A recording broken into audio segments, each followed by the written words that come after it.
the restored life. No, yung ibinalik na buhay. No, i-restore. Ibig sabihin, no? Pag si Lord ang nag-restore, ibang klase po.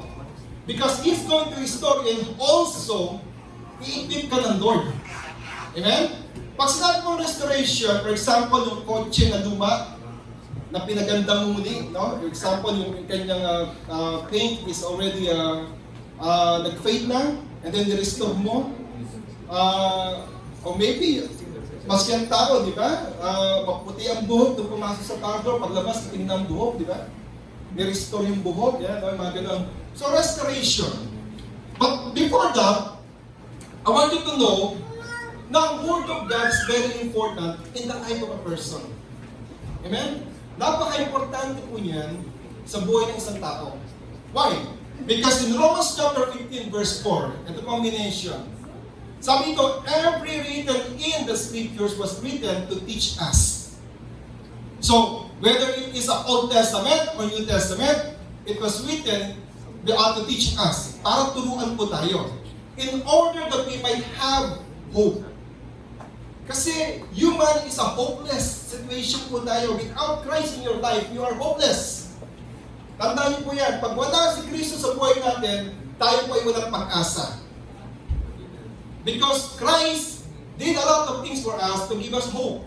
At kaya sabi rin dito, through the patience and encouragement which the Scriptures give us. So ang Bible po, nagtuturo po sa atin yan, binibigyan tayo ng pag-asa, at saka ini-encourage ka. Why? Because this world is a falling world. Tandaan po natin yan. Because of sin, ang mundo po talaga ay talagang sirang-sirana. No? If nobody can give you encouragement, the Word of God will give you encouragement. Kung walang tao nag-encourage sa iyo, when you read the Bible will talk to you. Kakausapin ka ng Bible at i-encourage ka ng Bible. So that's why I'm always telling you, I always said, like po sinasabi ko, that we should read the Bible. Amen? Amen. As a Christian, ito na po yung magiging buhay mo. This will be your life. Pray in the morning, reading the Bible, ayun na po ang buhay mo. I think, Pastor, hindi na pala pwede magandang social, yung mga social media. Come on. Hindi ko ba sinabing bawal tumingin ng Facebook, bawal tumingin sa YouTube. Hindi pa rin. Pero, see to it na mayroon kang Word of God every day. Because it is your weapon as a Christian. Kasi nung naging Kristiyano ka, you're not fighting against flesh and blood anymore. You're fighting against the principalities of the air. Kaya sabi ko dito, na ang gawa po ng kaaway ang ating kalaban dito. Amen? And if you don't have a Word of God, mahihirapan kang manalo. Amen. Tandaan niyo po yan. Walang paghahamon pag walang demonyong dumadapan sa iyo. Kaya sabi ng iba, friend na lang kami para walang labanan. Hindi po. When you become a Christian, nabago po yung iyong kampo, no? Nasa kampo ka na ngayon ni Lord. Meaning, you're not doing those things before. Yung mga ginagawang hindi maganda sa paningin ng Diyos. Because why? And then, paano mo siya mapananalo ka sa mga bagay na yun? Dahil sa Word of God. Remember Jesus when He was tempted by Satan in the wilderness? Di ba? Hindi naman yung sinabing suntukan tayo. Ano? That's right. No? Sinabi niya gano'n. He fought the enemy through the Word of God. Binanatan niya ang demonyo sa Word of God at tinatan niya ang demonyo. Amen? As a Christian, applicable pa rin ba, Pastor, sa ating panahon natin? Of course. Kasi same enemy, hindi naman po siya nagbago. At yung kanyang tactics, pareho pa rin po. Yung ginawa niya when he tempted Jesus Christ, ganun din po gagawin sa atin. Ititempt ka niya patungkol sa pagkain, ititempt ka niya patungkol sa kapangyarihan, ititempt ka niya patungkol sa fame, sa pride of life, those things. Pero tinalo po lahat yun ni Jesus Christ through the Word of God. Kaya if you don't have a Word of God in your life, it's going to be hard for you to win. When problems, circumstances of life comes into your way, hindi po kayang talunin yung pag wala kang Word of God. Amen? Kaya po ang Word of God, tinuturuan po tayo niya to teach us, bigyan tayo ng hope, at encourage ang buhay natin. Amen? So praise the Lord. So, James chapter 5, verse 11. Behold, we call them blessed. Alam niyo na, no? who endured, blessed who endured. You have heard of the patience of Job, and have seen the Lord in the outcome, and how the Lord is full of compassion and mercy. So to this morning, we're going to study about the life of Job. Si Job po tayo, no? Sabi ito ni James, sabi niya gano'n, pinagpapalad daw yung mga taong kaya niyang enjoy yung mga bagay, no, sa nangyayari sa buhay niya. Narinig natin yung patience talaga ni Job, grabe po talaga. Mamaya pag-aaralan po natin. And have seen the outcome. Alam mo si Lord, hindi ka papabayaan, Lord. God will never abandon you. He will be with you all the way. Doon sa process na dinadaanan mo, problema na dinadaanan mo, akala mo sometimes you think, God is not with you, but the Lord is with you all the way ng buhay mo. Sometimes, inaayaan ka ng Lord na gawin mo yung mga problema, yung isolve mo yung problema mo sa sarili mo lang, pero the Lord is there. And then later on, you will realize, I can't do this, I cannot win this without Christ. Di ba? Ang tao kasi masyadong ma-prize, sa totoo lang. Amen? Yung parang bang, I don't need somebody, I don't need anybody, I can solve my problem by my own. Pero later on, bigla na daw siyang magbabago. Pero pag nagbago ka kapatid, please, ang una mo lapitan si Lord. And kasi yung taong lalapitan mo rin, the same thing din kayo na may dinadanas sa problema sa buhay. Amen? Maybe your problem is heavier than the person. At hindi kanya maintindihan. Ano problema mo ulit? Kasi hindi pa nasubukan niya. Di ba ganun mga word naman? Di ba subukan niya? Buti ka nasubukan mo na, no? Problema, nasubukan. So, ito po. Job is one of the oldest book in the Bible. They said it was written by Moses or either Job himself. Sinabi na gano'n, no? Pwedeng ito ay sinulat daw ni Moses or si Job. They don't know who wrote the book of Job. And then, we already heard about the patience of Job. Nakita natin yung pasensya ni Job. All the process, no? Starting from Job chapter 1, ito na yung problema, until the last chapter sa 42. Sa 42 po, marami tayong matututunan dyan. And I will explain to you one by one sa may chapter 42 ng Job. Ito po. The key for restoration is not giving up. Gusto mo ma-restore? Huwag kang mag-give up. Amen? Because why? Restoration has process. May proseso po ang pagbabago, no? Ang restoration. I remember yung story about the bamboo. Sabi ng isa, marami silang bamboo, no? Sabi ng isang gano'n, because during that time, bamboo is very important. Kasi pwedeng ginagawa ng upuan. They use it also to make a bed, those things, no? Or maybe a house with a bamboo. So payabangan sila because they were all tall. Sabi gano'n ng isang gano'n, here comes my time now. Our Lord, o yung owner, gagawin na tayo. So isa-isa silang pinutol lang yun, nilang bamboo. So 5 sila, 3 sila, pinutol. Yung isa, ginawang bangko. So sabi niya gano'n, wow, that's good. Because they made, our Lord made me as a chair. So later on, He will sit on me. Ganun, naupuan niya ako. Yung isa naman, ginawa naman ng mesa. Oh, well, I'm the most important, sabi niya gano'n. Because, eto na, ako yung lalagyan ng mga pagkain na kakainin ng ating Lord. And then, ito may isa. So, pinutol siyang gano'n. Pagputol sa kanyang gano'n, tinanggal yung kanyang mga, yung mga tinik-tinik. Diba? Ang bamboo has a lot of thorn, diba? May mga thorn yan, nanggal. And then, sabi niya gano'n, so he's clueless kung anong gagawin sa kanya. So maya-maya, hinati siya. Sa gitna pa. Sabi niya gano'n, why our master cut me in the middle, no? And parted me into 2. Sabi niya gano'n. Maybe he will use me as a, baka-aring inuman. Or maybe pinggan. Those things. And then after that, yung gitna niya ngayon, di ba yung bamboo, sa loob no, may mga parang may mga gitling-gitling, right? They are divider. The bamboo has a divided. So tinanggal din ngayon. Kiniskis siya ngayon. Kiniskis, sabi niya gano'n. This one is too much. What master doing to me is, sabi niya gano'n, torture. Kasi after he cleaned me, and then here comes now the middle, tinanggal pa yung middle. So he was clueless. Ni-restore siya ng Lord. Sabi niya ganun, I don't want to be. Sabi niya ganun, if the master is going to use me, I don't know kung anong gagawin niya sa akin. You know what he did, the master did to him? Ang ginawa ng master sa bamboo, ginamit siya papunta sa bundok, di ba? Daluyan ng water. Siya pala yung ginamit the most important part ng dayang iyon. Kasi ginamit po siyang parang, ang tawag ng hose, di ba? Daluyan ng tubig coming from the mountain. So gano'n, no? Sometimes sa buhay natin, we experience a lot of problem in life. Sometimes, magdali ang problema. Sometimes, it's a long process ng problema. Pero hindi mo alam kung anong outcome na gagawin sa'yo ng Lord mo. But everything that we experience problem, meron pong important message na binibigay sa atin ng Diyos. Even in the life of Job.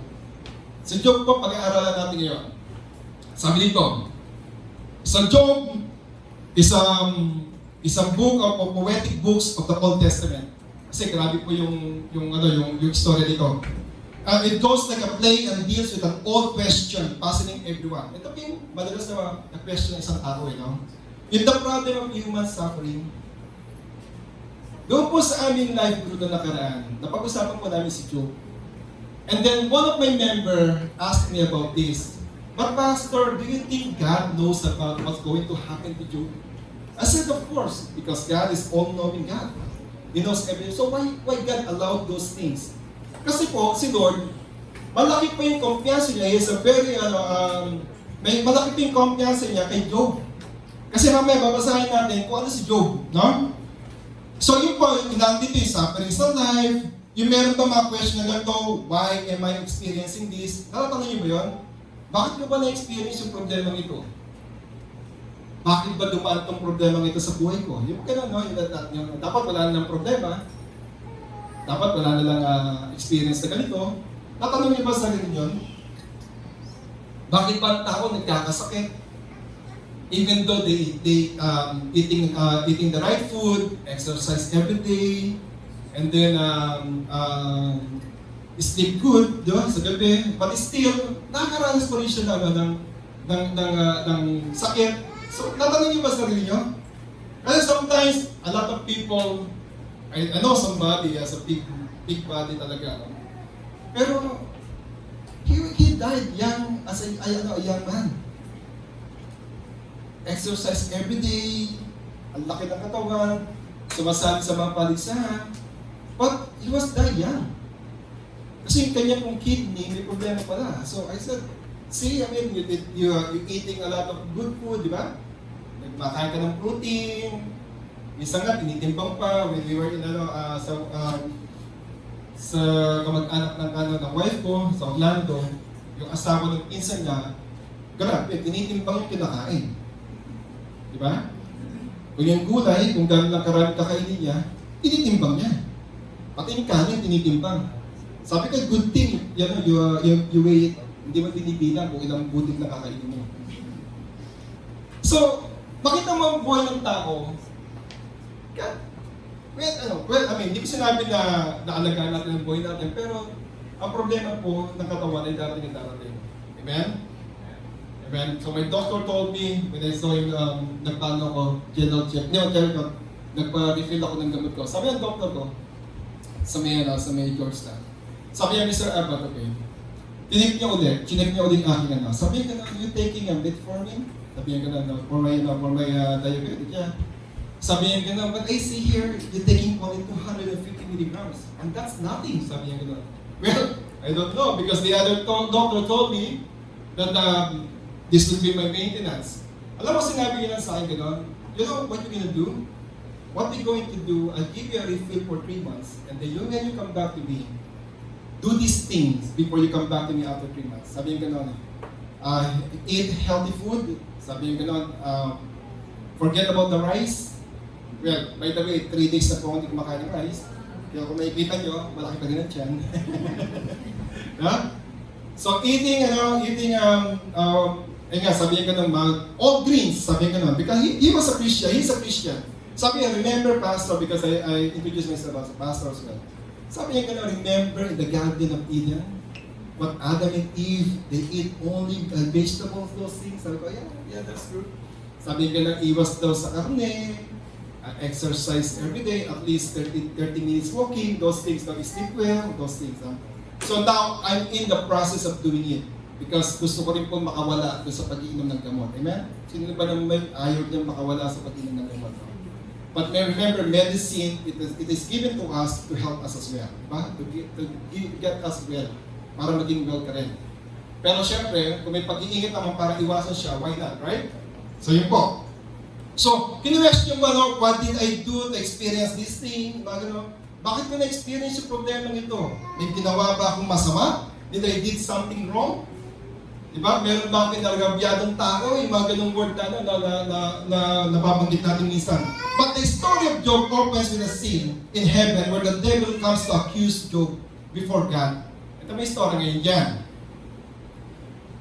It's because Satan insists Job only serve God because God protects him.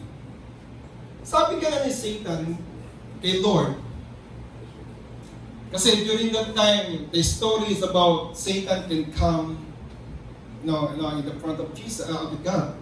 Pwede siya lumapit sa Diyos. During that time, I don't know, kasi yung pagkakasabi sa verse dito. When God asked Satan, sabi niya, where have you been? Sabi niya ni Satan, just roaming around, lakad-lakad lang gano'n. And then sabi ni Lord, have you seen my servant Job? Sabi ko, wala siyang katulad.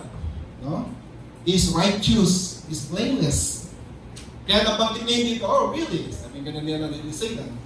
But tell me now, the reason why Job served you, because what? Because you protect him. Because you protect him. Sabi niya, kasi iniingatan mo siya. Ayan. So Satan seeks God's permission to test Job's faith and loyalty.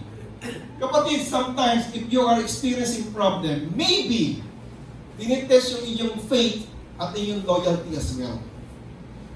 Kaya minsan, huwag naman tayong why me, di ba? Sa dinaming-daming tao, kasi tuturo mo yung katabi mo, ba't hindi naman siya? No? Ba't ako pa? Di ba? Di ba yung a lot of people, ang dami-dami dyan, masamang tao, kanya nang bigay. Remember yung mga babae na wala pang anak, di ba? Sasabihin ng gano'n, no? Yung kapitbahay namin, no? They're having about 12 kids. Pinamimigay na nga. So why me? Wala pa rin ako. Mga ganong question na tao. But maybe, let me tell you something, maybe God is testing your faith and your loyalty. Amen? Baka mamaya tinitest ka lang ng Lord. Kasi lahat po ng ginagawa namin sa buhay natin, lagi pong maganda, tandaan niyo, Romans 8:28. God works together for good, for our good, no? Even bad, good, pinagsasama po ng Lord yan. At the end, lumalabas siya, very good sa buhay mo. So, tignan natin, Job 1:11, sabi dito, in the land of Uz, there lived a man whose name was Job. This man was blameless and upright. Sabi gano'n, blameless, sabi gano'n, walang ginagawang masama. Upright, sabi gano'n, he feared God and rejected evil. May takot sa Diyos. Pag sinabi may takot sa Diyos, you have reverence to God. Ginagalang mo ang Diyos, ang tawag ko, no? Meaning, you're not doing things na alam mong it will hurt God. Ayun po yun eh. Ang i-reject niya naman, yung mga pinaano na kaaway sa kanya. Dito yung kaya tinawag siyang righteous during that time. So, pag binasa mo yung chapter 1 up to 42, sa Job chapter 1, ito po yung character and greatness ni Job, no? So, meaning, Job lived as a good rich man. Napakayaman po siya. Sa lahat ng Uz, isa po siya sa pinakamayaman. Binanggit doon. Sabi gano'n, Satan met God, sa chapter 1, lumapit si Satan. Then after that, mapakita mo doon, when the Lord go signal to Satan, go ahead, do it. Sabihin gano'n. Kasi, why? God has very confidence with Job. Masyadong confidence si Lord kay Job na sabihin gano'n. Yung mga gagawin mo kay Job, sabihin gano'n, i-injured lang ni Job yan. So, ibig sabihin na, tatalunin ni Job yan. Sabihin gano'n. Alright. Sabihin gano'n, no? Una-una, ano nangyari? Satan destroyed Job's property. Diba? Sabi doon, tumatay yung kanyang, one of his servants, sabi ko na, no, Somebody came, sabi gano'n, steal all our, no, yung ating mga hayop, di ba, mga baka natin, cow, mga ninakaw, sabi gano'n, kinuha na lahat. And then after that, may dumating naman, sabi gano'n, ito, dumating yung mga pulisan, pinanatakaw ulit. Yan. Tapos after that, ano ba? Hindi pa tapos, there's another bad news. Sabi gano'n, sabi nga, you know what, Job? Your children, they were in their brother's house. While they're while they're enjoying things, bigla na may dumating na ipo-ipo, namatay po lahat ng anak niyo. Ha? Grabe, di ba? Nawala yung ari-arian. At yung mga anak namatay. And then, anong ginawa ni Job? Job mourns. And of course, masakit yun eh. Amen? Masakit yun eh. So nag-mourn siya, pero ano nangyari at the end of the day? Pinarise niya pa rin ng Lord. Kaya hindi siya nagkasala at time. Ito ngayon. Sabi niya gano'n, sa verse 21 ng Job 21, naked I came from my mother's womb, and naked I will depart. Sabi niya gano'n, no? The Lord gave and the Lord has taken away. May the name of the Lord be praised. Which is true. Dumating nga tayo nang wala tayo, nakahubo tayo. Amen? Sabi niya gano'n, babalik din tayo ng ganun din. Sabi niya gano'n sa Panginoon. Pero sabi niya gano'n, ang Diyos ang nagbibigay, ang Diyos din ang kumukuha. Amen? The Lord bless you. And of course, He has a right also to take away from you. Di ba? Pwede niyang kunin anytime. Pero sabi niya gano'n, may the name of the Lord be praised. Kaya tayo mga kapatid, pag tayo po'y nawawala ng isang bagay, pag po tayo magmumugbo, amen? Always remember, baka kinuha ng Lord yun, kasi papalitan ng Lord na mas maganda. Amen? Amen? Maaari na wala sa iyo yun, kasi maybe ito yung magpapalayo sa iyo para kay Lord. At bibigyan ka ng Lord ng mga bagong bagay. Amen? So chapter 2, pag binasa niyo po yun, ito po yung adversary's attack on Job's person. Ano yun? Sabi nga naman, bumalik na yun sa Satan, kay Lord, tinanong uli ni Lord. Sabi niya gano'n, where have you been, Satan?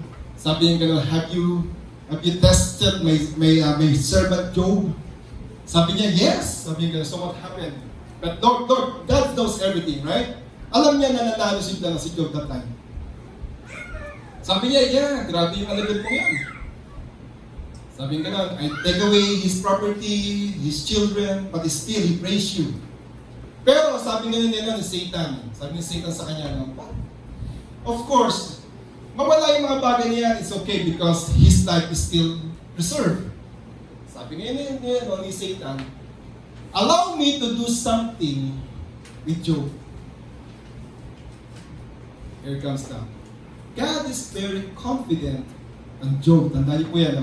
Sabi niya gano'n, go ahead, do what you think, but make sure you will not kill him. Sabi niya gano'n, sige, gawin mo lang.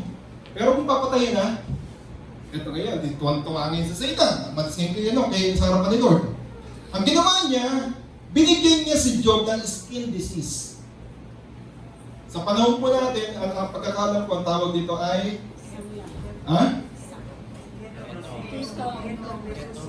hindi yun, yung pag meron kang yung ginagamitan ng boil kasi sabi boil eh. Boil kasi binanggit doon eh. So sabi nga sa Bible, going to read it, Satan gave him a boil from head to toe. So ibig sabihin nun, maging sa ilalim po ng kanyang talampakan, meron din po. At yung kanyang pakupo, ganun din, meron din. So hindi niya alam kung gano'n siya pipesto. And of course, di ba pagka meron kang pigsa is very itchy, yeah? So he used something to scratch it. Kasi nga makatin. So yan, no? So, hanggang yung kanyang asawa, kaya nga minsan yung mga babae, no? Careful din tayo sa ating pagsasabi sa ating mga mahal sa buhay. To your husband, to your boyfriend or girlfriend, be careful when you release word. Kasi yung wife niya, sabi ko, why don't you curse your God and die? Kasi maybe, nung nakita ng kanyang wife, yung katayuan ni Job, grabe to. Hindi ko alam kung tigyawat ka, pag nagpigsahin na sa mukha, nadadami kasi, di ba? Sabi ka sa Bible eh, all over her body, his body. So why don't you curse your God and die? At pa sinagot niya sa asawa niya sa verse 10. Sabi niya gano'n, sa verse chapter 2, verse 10, Job said to his wife, "You're talking like a foolish woman." Sabi niya gano'n, parang sira ulo kung magsabi sa gano'n, no? Will we receive good from God but not also receive bad? Sabi niya gano'n. Tayo ba'y tumatanggap lamang ng mga gandang bagay sa Diyos at hindi masama? In all this, Job didn't sin with his lips. Hindi pa rin siya nagkasala. He never questioned God that time. He never sinned. Hindi siya nagkasala ulit, di ba? Sabi niya gano'n, Yahweh yes Lord, ganun lang yan. Then, Job stays faithful. Naging faithful siya kay Lord. And then, kung magawa sa Diyos, the next verse, bumisitin kanya mga kaibigan, ito na ngayon, sa mga kaibigan niya, binisita siya. And then they never talk for a while. Nandun lang. Visited, and then yung friends, nandun lang, nakatahimik din lang. And then after that, isa-isa na nagsalta. Maybe, sabi nilang gano'n, no? Sabi ng isa, maybe may ginawa kang masama. That's why you experience this thing. And here comes Job thinking about, what did I do wrong? Di ba? Wala naman ako ginawang masama. I follow God. I pray in the morning. I did my devotion. I pray for my family. I give my offering, my tithes to the Lord. Which one I did wrong? Kaya tanong niya, maybe meron kang nagawa na hindi mo alam. Maybe na-curse mo si God. Isip si Job. Sabi niya, wala akong may isip ko, no? Ha? Kaya yung mga friends niya, instead na makatulong, parang dinidiin pa siya na may ginawa siya. Sabi niya ganyan ni Job, I don't think anything that I did wrong to God. Hindi na akong maisip, sabi niya gano'n. So chapter 3, ito ngayon, dahil sa tintindi, kasi siguro at that time, he experienced a lot of problem also, but I mean, God, take it away right away. Siguro gano'n no? Pag may problema, sinusolve ka agad ng Lord, but this time, tumagal. Yung kanyang pigsa, tagal na, no? Parang, naghahanap na siya ng bote para putukin na, tanggalin na, yung mga ganyan mga bagay. So sa chapter 3, ito ngayon nabanggit niya. Sabi niya dito, Job regrets his birth. Sabi niya gano'n, sana hindi na ako pinanganak. Sabi niya, Job wishes he had died. Job wishes he might die. Sabi niya gano'n, sana hindi ko na nakita ang araw, I didn't see the sun, the moon, those things, no? Regrets that he ever lived. Talks about how suffering people still live. Kasi grabe na eh. Hindi ka pa nga nakakahinga, alam yun? Hindi ka pa nakakahinga, may problema ulit. And then after that, nagkasakit ka pa. Ay yung sakit mo, hindi ordinary sakit kasi the whole body. Okay lang sana kung sa ilalim na ng kilit-kilit nilagay eh. At least makakaupo ka pa, di ba? At least makakahiga ka pa. But the problem is, the whole body with boils, di ba? Ang hirap po doon. Who among us experience yung pigsa? Praise God, hindi kita experience. No? Before, di ba? Pero usually sa ilalim ng kilikili, mga ganyan, di ba? Sa likod ka. And it goes only 1, 2, 3, but not the whole body.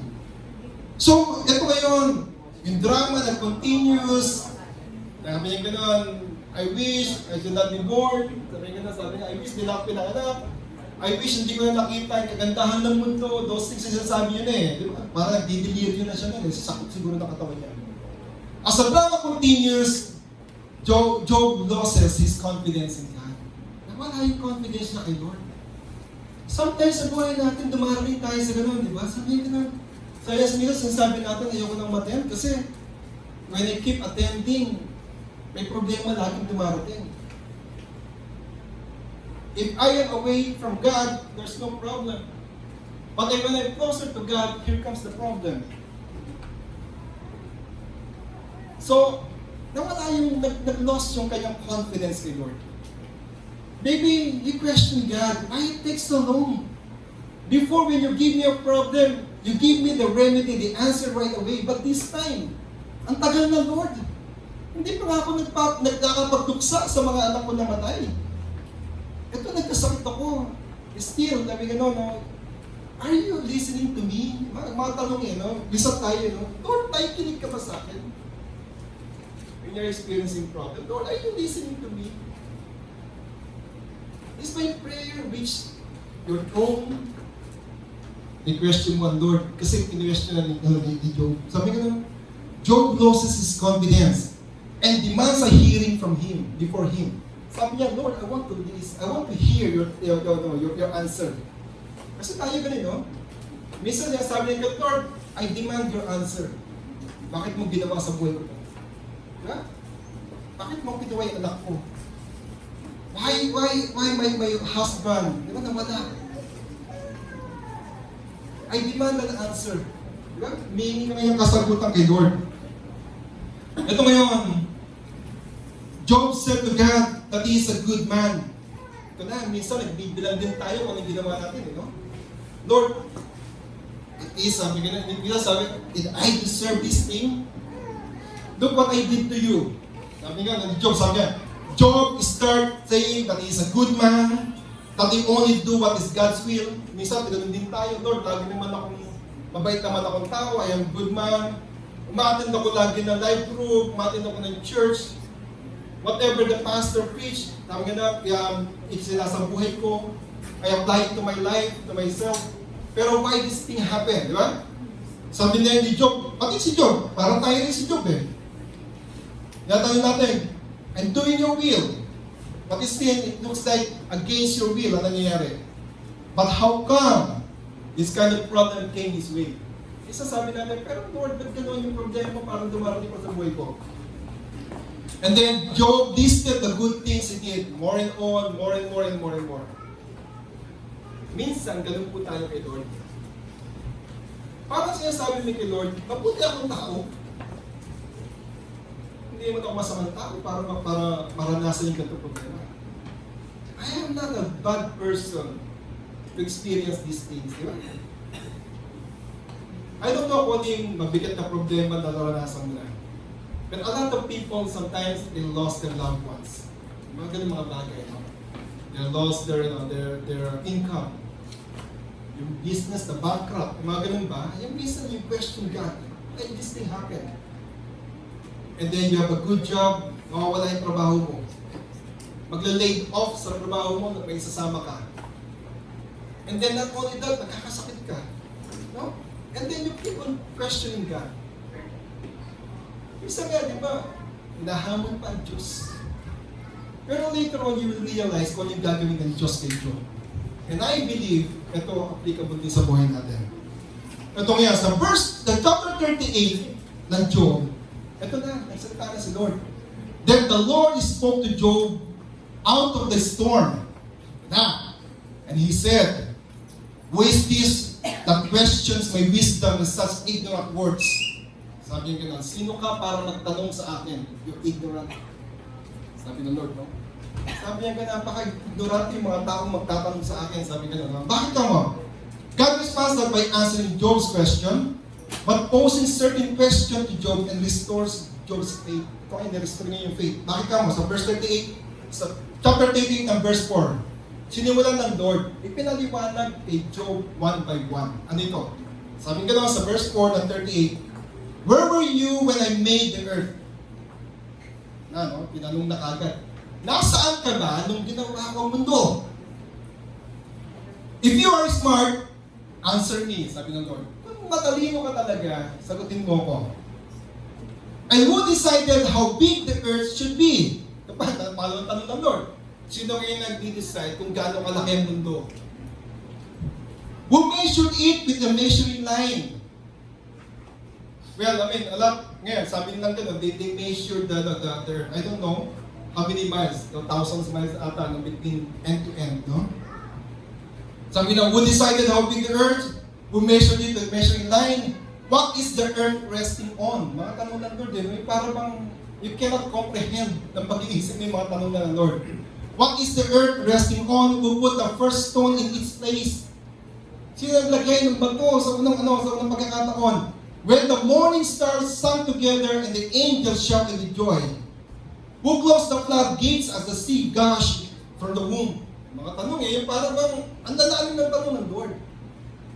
Kasi sometimes tayo mga tao, kala yung tatalino natin, no? Kini-question natin ng Lord. Yung kakayahan ng Lord. Pero pagka binalikan ka ng Lord, wala ka na masagot. Lord, totoo nga. Sabi nga no? Who covered it with clouds and wrapped it in darkness? Verse 10, I set the limit for the sea and put it behind locked gates. Pinag-uusapan din, napakalaking dagat. Kaya pa bang lulukin ang pag-iisip nila? I don't think so. Did you ever in your life command the morning to begin? Sabi nga no? Or the day to dawn? Sabi nga no? Naku, kung magpapay araw na sige, sumikat ka na at namubog ka sa hapon, kaya mo bang gawin yun? And then if you're going to read it from chapter 38 hanggang 41, sinabi ng Lord yung kanyang mga ginawa. Who gave strength to the horse? Mga ganung tanong, ano? Sino nagbigay ng kalakasan sa mga kabayo? Sabi nga who hides those snow, those hails? Mga ganun, parang sinasabi ng Lord, bakit pag tag-araw, nakikita mo araw lang, and then pagka tag-yelo naman, nakikita mo may yelo, sino yung magtatago ng mga yelo yun? Mga tanong ng Lord kay Job. So si Job ngayon parang, where am I, Lord, in front of you? Questioning your mighty works, questioning you why this thing happened to me. Sabi ni Job, sino ako para magtanong sa iyo? And these things, no? Sabi ni Lord, who made the Milky Ways? Who formed those planets? Sabi niya gano'n, na hindi nagpapanggaan sa universe. Okay? Ewan ko lang kung kaya natin sagutin yung mga yan. Ang dami sinabi niya noon. Sino yung nagpapakain sa mga ibon? How the plants grow when you put the seed on the soil. Sino nagpapalago noon? Mga ganun mga tanong ng Lord. So ikaw naman, na minsan akala mo magaling ka pa kay Lord. Diba? May isip mo lang, Lord, I have nothing. If God is in the throne, and we are all in this earth, akala ba gano'ng kalaki ka sa harap ng Diyos? Hindi ka kanya makita eh. Sa laki ng mundo, hindi alam kung nasaan ka. Yung pinakamalaking barko, akala na malaki niyan, but when you put in the ocean, it's little, di ba? Ang litit nila. And we are sometimes we demanding God for answer. We are accusing God, bad things happen to us, no? So 42 verse 3, sabi na, you ask, who is the ignorant person saying these foolish things? I talk about things I did not understand. Sabi ni Paul, Panginoon, tinanong mo kung sino yung taong gano'n, na foolish things na yun. Sabi niya, ako yun, Lord. Sabi niya, I talk about things I did not understand. Sometimes be careful when you say something to God. Kasi minsan iniisip mo, ikaw lang importante sa Diyos eh.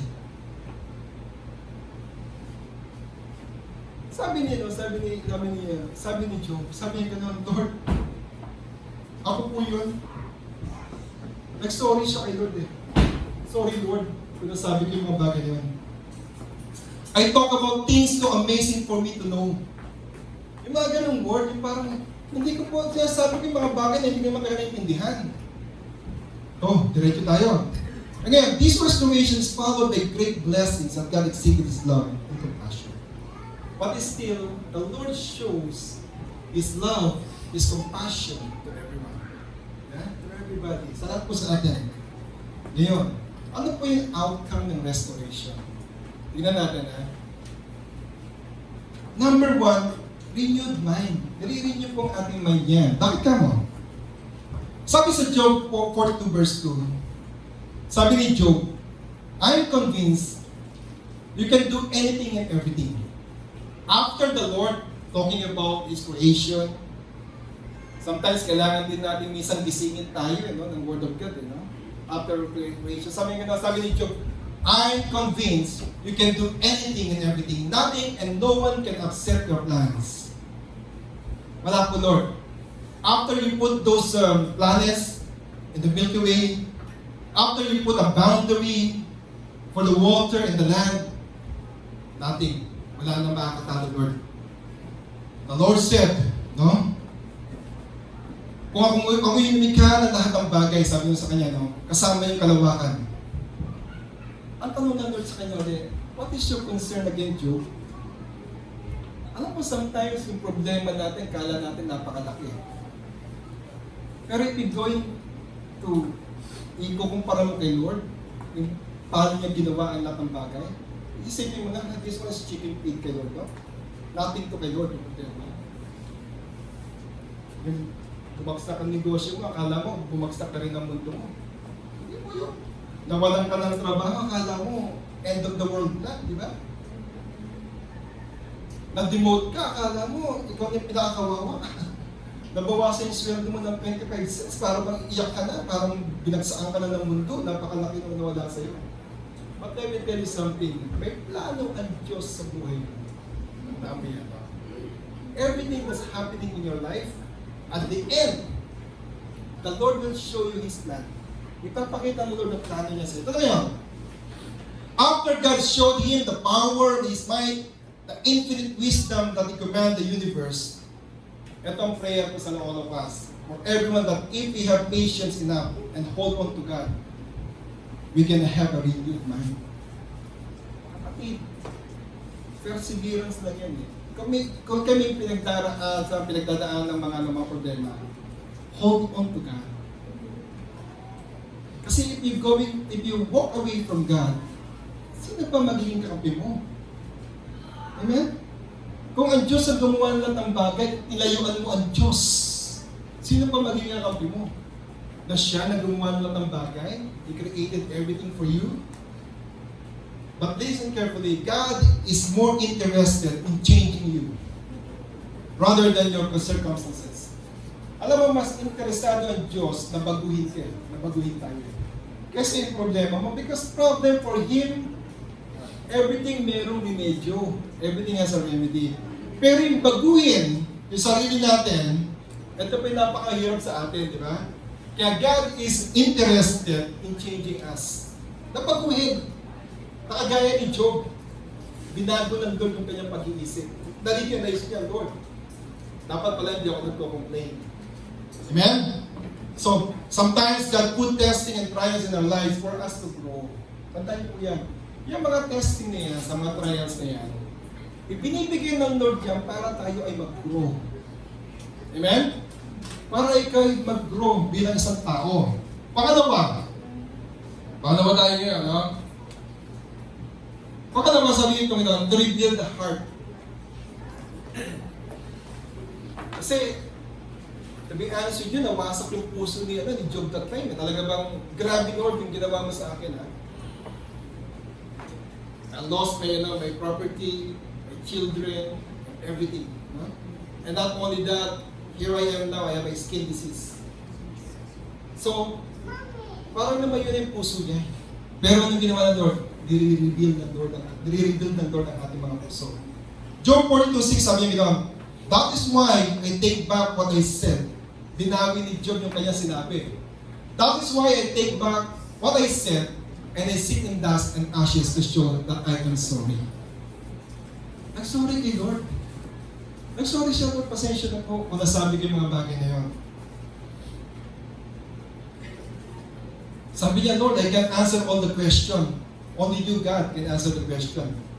Wala siya nasagot sa tanong ni Lord na kayang gawin yung mga bagay na yun. Wala siya. Yung mga pagtingon ka ng Lord ng mga ngayon, sabi verse 38 to 41. Tanongin ka ng Lord kung sino gumawa ng ganito. Alam mo ba kung paano nakuha ng horse ang kanyang kalakasan? Do you know who's hiding those snow, pagkakaraw, mga those things, no? Siguro wala naman sagot kay Lord eh. Kaya siya humingi ng sorry. No? Di dahil tama yung mga kaibigan niya, kundi nag-sorry siya sa pagiging ignorant niya who God is. Not just because of what his friends told him, ito yung ginawa mo, but he said sorry to God because of being ignorant in front of God. Sorry, Lord.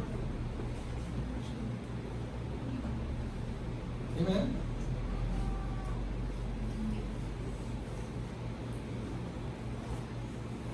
Kasi, when he questioned God, minaliit niya yung God, yung Diyos niya. Parang minaliit niya. That time, nung nawala yung lahat sa kanya, kanyang anak, yung kanyang ari-arian, hindi nga nagkasala doon. Pero nung ginalaw na yung kanyang katawan, i-question ka. Di ba? Sometimes may maririnig ka na. Oh, I'm telling the truth. Mamatay na yung ganito. Hindi yung sarili sinasabi, di ba? Mamatay na yung si ganito. Yung kamag-anak sinasabi, hindi yung sarili. Kasi nga, once sa'yo na nangyari, parang masakit na, di ba?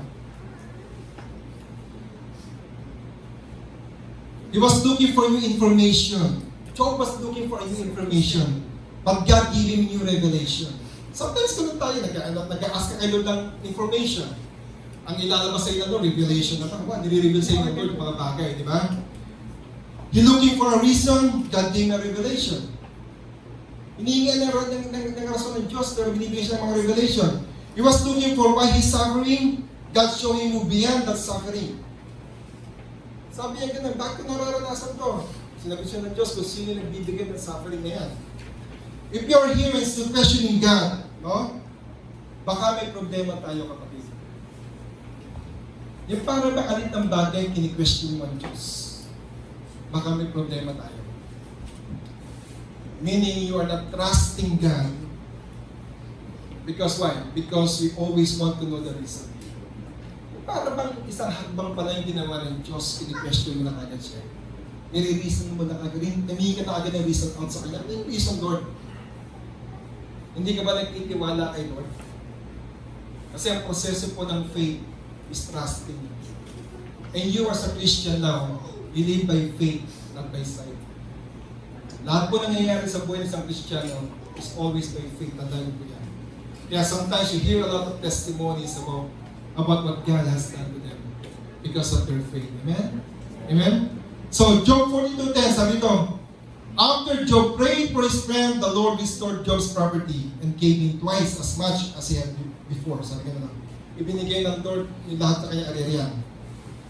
And then, verse 7 and 42, after the Lord finished talking to Job, he spoke to Eliphaz, ito mga kaibigan nila ni Job, Eliphaz from Teman. Sabi niya sabi ng Lord, he said, I am angry with you and your two friends because you did not tell the truth about me. Ito kasi, sometimes yung mga kaibigan tayo, hindi sinasabi sa ating mga katotohanan. Di ba? Instead na sabihin kung gaano kabuti ang Diyos, ang ginawa pa ng mga kaibigan niya, baka nagkasala kasi, baka may ginawa ka.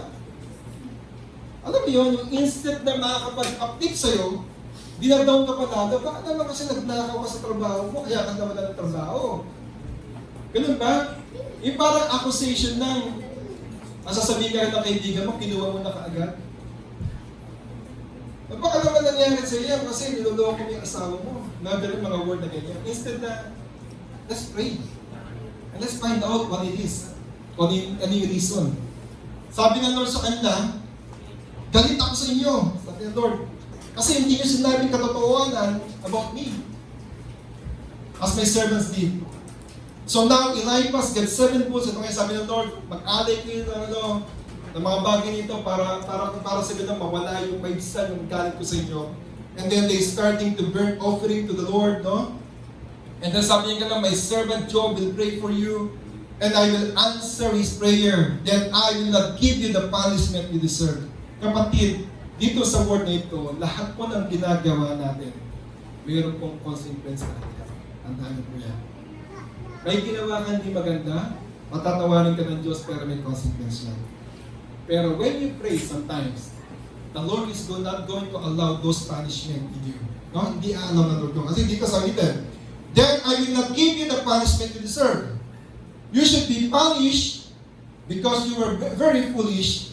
You did not say what is right about me as my servant Job did. Dito, may kita mo si Job, naging intercessor pa. Siya pa yung naging tagapanapagitan between God and sa kanyang mga kaibigan. Kaya tayo po, mga may kaibigan dyan, no? Keep on praying to all of us, no? Keep on praying to one another. Ito ngayon, matatapos na po ako. What is the sign of restored life? Ano ba ang sign of restored life? Unang-una, God is restoring the reputations. Kasi yung kay Job, nawala yung reputasyon niya. Imagine, he's the richest man in the land before.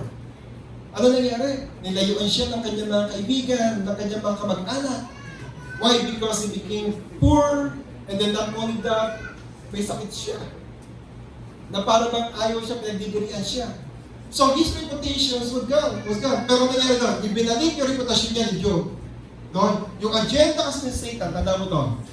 The agenda of Satan ay di para mag-suffer si Job. No? But to discredit Job. Sa buhay natin the same thing. Satan, his agenda in our lives is not to suffer us, but to discredit us. Ano yun? Para ipaalam sa Diyos na itong mga anak mo nito, mabait na naman sa iya kasi pinakuha sa yung biyaya. Di ba? Pero sa totoo lang, yung suffering, ano doon yan, pero hindi yan ang gusto ni Job. Ano yan, Satan? Ang gusto ni Job, mapahiya ka sa harap ng Diyos. Dinidiscredit ka niya. Yung mga ginagawa sa iyo niyan, the reason why He's doing that to you, Lord, kasi pinagpapala mo lang yun. But the question is right now, kung wala nang pagpapala, are you still faithful and loyal to God? That's the question daw eh. Ayun pong question na gustong sagutin natin para masarap ni Satan din minsan. Yung tipo bang may mga kanta sinasabi na pag wala ng araw, hindi na sumikat ang araw, wala ng tag-ulan, are you still praising the Lord? Yung pag ikaw ba'y gutom na, when you are hungry, wala ka ng pinagkukulang, are you still praising the Lord? Pag ikaw ba'y nasa bingit na ng kamatayan, you are bedridden na, are you still praising the Lord? Pag ikaw ba'y mayroong sakit, no? Nabawasan yung katawan mo, daliri mo, medyo nagkaroon ng problema, are you still praising the Lord?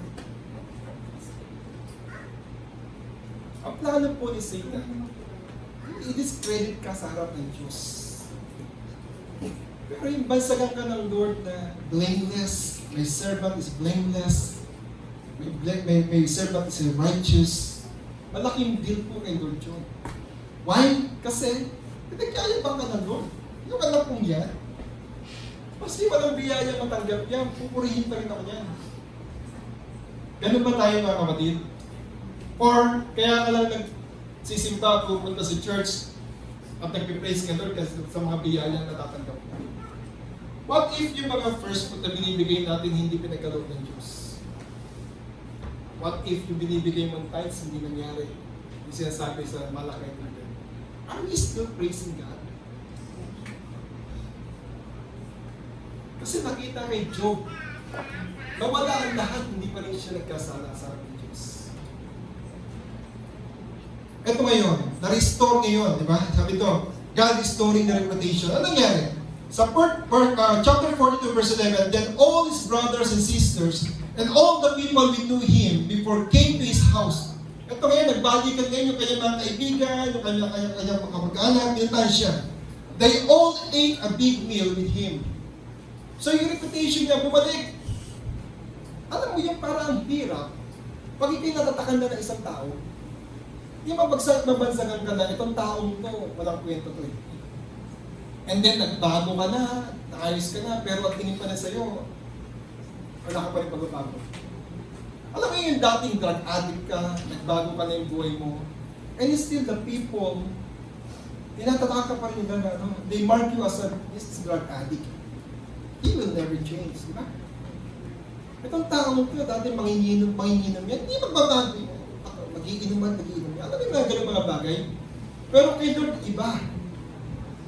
Pag binago ka ng Lord, ni-restore na ang buhay mo, alam mo yung mga taong nagsasabi sa mga bagay na yun, later on, they will realize, no, nagbago na yung tao niya. Why?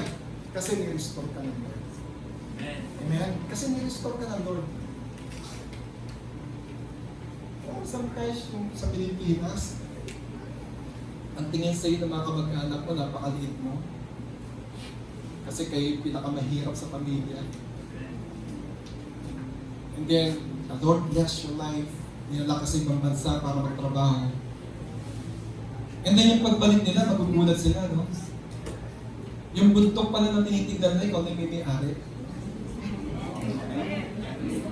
Alam mo yun? We have a brother like that, you know. But they're in the Philippines now. He told me, you know, Pastor, our family is the poorest in our clan. Yung pastor, yung alam mo yung pag may handaan, they will not recognize you. And then they will tell you, your brother, my siblings, they will tell you, go to the kitchen, help them to prepare the food. Sabi niya, Pastor, I never forget those things. At pagkakain na kami, sasabihin sa amin, dyan na laki kumain sa kitchen. They will not offer us a table for my family. And then the Lord blessed them. Nakapunta sila ng Caymanayas. Eh, yun ang marami, no? Binili na yung bundok. Nagulat yung kamag-anak, kayo pala may-ari ng bundok niya. Sabi niya, Pastor, may-restore ng Lord ang buhay namin. The bad reputation that we had before, binago ng Diyos. Amen? Pag ang Diyos ang nagbago, grabe yung gagawin. Amen? Kasi kay Job, baliwala na siya. Mahirap ka na, Job. Wala ka ng ari-arian. Pero nung ni-restore ng Lord, ano nangyari? Nagbalikay ng kanyang mga kamag-anak. His lost reputation from his friends and relatives has been restored. Pangalawa, signs of restored life. Pangalawa, God is restoring what has lost. Yung pangalawa, binabalik ng Diyos. Amen? Kung ano yung nawala sa iyo, ibabalik ng Diyos. Pero, malalaman mo na ito'y restored life na galing kay Lord kasi sinosobrahan ng Diyos. Dinodoble ng Diyos. Amen? Sabi dito, ni-restore ng Lord yung kanyang riches. Ito nangyari. Sa verse 42 ulit at 11, sabi dito, they expressed their sympathy and comforted Job, for all the troubles the Lord had brought on him. Each of them gave him some money and a gold ring. Imagine, lahat ng kamag-anak niya, lahat ng kaibigan niya, nagbigayan ng mga ginto, diba? Nagbigayan ng mga bagay sa kanya. At nirestore din ng Lord yung kanyang health. Makikita mo, pag ito'y sign na galing kay Lord, pag siya ang nag-restore natin. Amen? Job 42 verse 12, nirestore ng Lord, no? Pero dinodoble ng Lord yung mga ginawa niya sa iyo. Sabi nito, sa verse 42, chapter 42 verse 12, the Lord blessed the last part of Job's life even more than he had blessed the first. Grabe. Job owned 14,000 sheep. Before, 2,000 na yung kanyang sheep. Dinoble ng Lord, ginawang 4,000. 6,000 camels. 2,000 head of cattle. And 1,000 donkeys. Dinoble ng Lord. He was the father of 7 sons and 3 daughters. Remember, pareho rin po. Yung namatay yung kanyang mga anak, ganun din po yun, 10 rin sila, no? Pitong anak na lalaki at 3 anak na babae. Binalik ng Lord, ganun din yung mga anak, pero grabe. Ito sabi sa verse 15. There were no other women in the whole world as beautiful as Job's daughter. Ibig sabihin nun, sila'y napaka-gaganda. Their father gave them a share of the inheritance along with their brothers. And then for verse 16, Job lived 140 years. Alam mo, pag nirestore ng Lord ang buhay mo, pati yung edad mo, pahahabin. A long, satisfied life. May nagtanong, Pastor, bakit hindi penalty yung asawa niya? Baka nagtatanong niya, wala no? Sabi ko na sinabihan siya ng isang panya niya asawa niya, pero hindi pa rin naman. Kasi why? Kasi hindi magmumula yung kanyang mga anak. Amen? Amen? Kasi ang asawa po natin ay regalo ng Diyos sa atin. Amen? So yan, verse 17, and he died a very great age. Ibig sabihin ng namatay si Job ng punong-puno ng punong-puno ng magandang bagay sa buhay. Praise God. Kapatid, If there's any problem in your life, so be it sometimes, no? Pero kung ito po naman ay kagagawan natin, so wala po tayo. What I'm talking about, those problems that we cannot control. Dumarating lang na problema. And look at it as meron gustong paratingin ng Diyos. The Lord has something wants to reveal in your life. Pero promise naman niya, di ba? I will never leave you nor forsake you. So at the end, grabe pa rin yung gagawin ng Diyos na remedyo sa buhay na. Kagaya ng ginawa ng Ito. Kaya kapatid, gusto ko na ipalam sa ating lahat, magpalalim tayo kay Lord. Para at the end, naiintindihan natin kung ano nangyayari sa buhay natin. So that maintindihan mo, you will know what's going on. And you will know that it's part of God's plan sa buhay mo. Kasi walang plano ang Diyos na gagawin sa mga anak niya na hindi maganda. You always declare, di ba? Jeremiah 29:11. Ang sabi ng Lord doon, for I know the plans I have for you. Says the Lord, plan to prosper you, not to harm you. Plans to give you hope and a future. Ito plano ng Diyos eh. Hindi para saktan ka. Minsan kasi magkasakit tayo, akala natin, papatayin ka na eh. Meron lang gustong gawin ng Diyos sa buhay. And you will be a great testimony to others.